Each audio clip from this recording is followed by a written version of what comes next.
joined by black belt Paul Kolenda, and another fun submission for you today. Super high percentage. I know a lot of the stuff on my channel is kind of like wild and crazy and you're not always going to find it, but this is really, really easy one. This is practical for sport jiu-jitsu as well as MMA. It's a position that we get into all the time, and it's a really tight armbar, and I love armbars.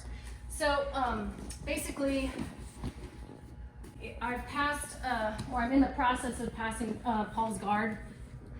A lot of times guys will, if they're knee shielding before, they're gonna sacrifice their knee shield in order to start playing a little bit more of a half guard game. But as I slice through, typically people are always looking for this underhook. As a result, I'm almost always looking for an overhook or a whizzer in this position. But instead of setting up a darce from here, Paul is literally impossible to darce. So I just have really given up on that part of my game, to be honest with you. So, that's true. I'm gonna maintain this overhook, but what I'm gonna do is actually step around and control his head with my leg. And then because this is so deep, you're gonna see this armbar happen really, really quickly. All I have to do, obviously, is switch my position.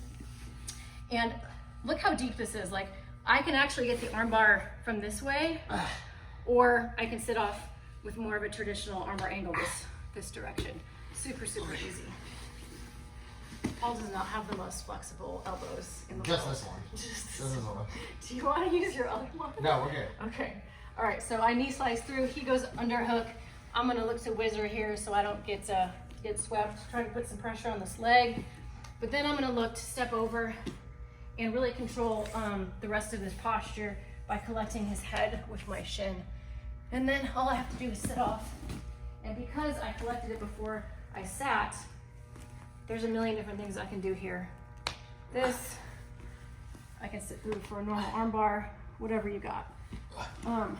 It's just a really tight, because you had the whizzer and then you spin, by the time you actually sit to the other side, super tight, and you got a million different things you can do there. So I always like submissions where it's basically done before you have to get into the sacrifice position.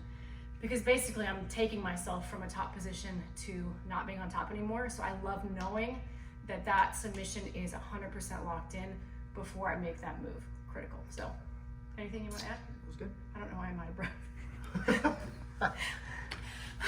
It was a lot. No, it was barely anything. I don't know why I'm out of breath. But anyway, guys, keep it locked in right here for more demos. Headed your way.